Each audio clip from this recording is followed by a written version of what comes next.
We started our tour at the museum, which was built for Dr. William McKnight in 1895. Our guide this morning is the president of the Historical Society, Chris Ohan, who just happens to be a professor of history at Texas Wesleyan. Upstairs, there's an impressive exhibit on Mansfield area veterans, as well as items that will eventually be taken to the Mann House for display.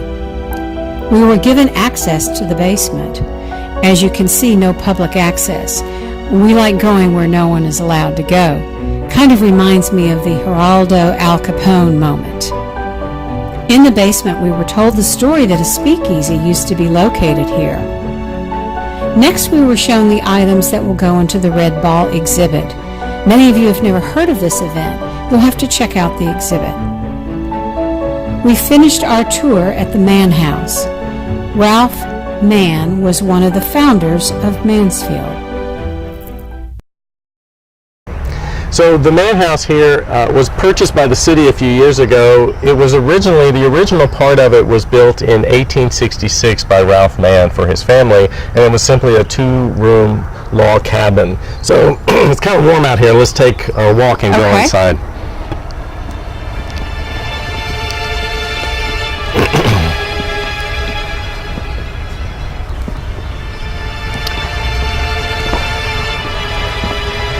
So the house has been stabilized by the city, but it's in need of restoration. You can see there's nothing in this door here. And let's go ahead and go in. Okay. Oh wow. So it's much larger than it was originally when Mr. Mann built the home. But what we have over here on this side is what was originally the log cabin, this room and then a room behind it. And the house was lived in until about 10 years ago or so, 15 years ago, before the city bought it. And behind these walls are actually logs that made up the original log cabin. And so what we're looking to do, what the Historical Society in conjunction with the city would like to do, is to restore particularly this room and all of the rooms on the ground floor to give a sense of what they originally looked like. So to take off the siding, at least on the inside, and expose those original logs so that when people come visit this particular house, they have a sense of what it looked like when Mr. Mann lived here.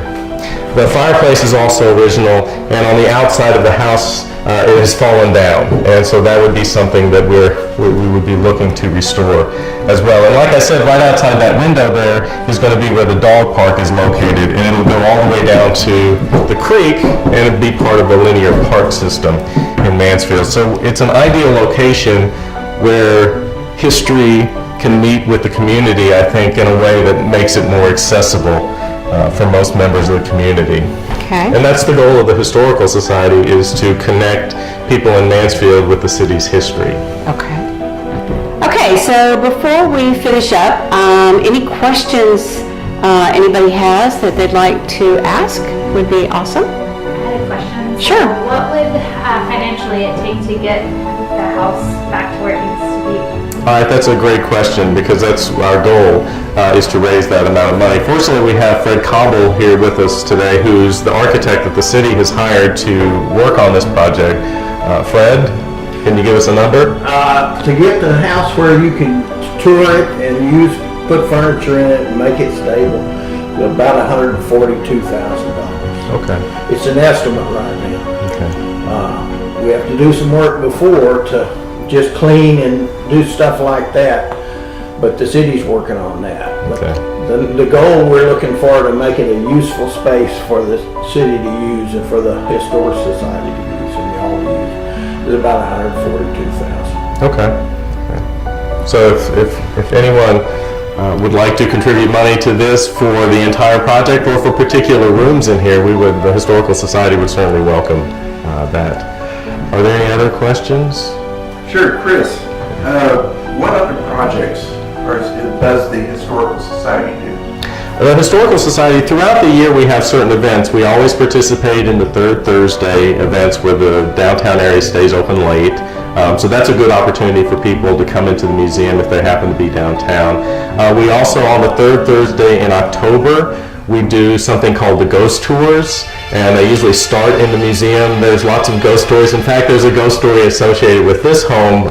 When the city was painting the outside of the home, someone up on the second level on the outside noticed a figure in the window, and evidently, from what the city people told me, that painter would not come back the next day. Oh my goodness. I didn't want to tell you that before we got in here Thank to you scare you. yeah. But the ghosts don't like the heat, and it's a little warm today. So we do ghost tours. In fact, there was someone was killed in the museum building itself, and so that's where the tours start. And so those are a couple of things. We also have a mystery dinner theater planned that's being sponsored through the Historical Society and also by one of the local community theater groups that we're hoping to do in August or certainly in the fall as a fundraiser for the museum. So what we like to do is get people involved. My goal is to get people involved in the history of the city itself through interesting activities like ghost tours, simply coming to the museum, or even participating in something like helping with the Mann House and its restoration. Did you tell us who you were, by the way? Yeah, I'm sorry, maybe probably didn't. I get very excited about history. I know. And so it's not about me, it's about history. I'm Chris Ohan. I'm actually a professor over at Texas Wesleyan. I teach history, and I'm the president of the Mansfield Historical Society. Okay, excellent. Well, thank you very much. We appreciate the tour, appreciate the time, and hopefully we can get some people involved, get the community excited about it, and get some donations coming your way. And I can't wait to see the final Mann House when it's finished. It should be great. Yeah, it should be awesome. Thank you so much. Thank you. Okay.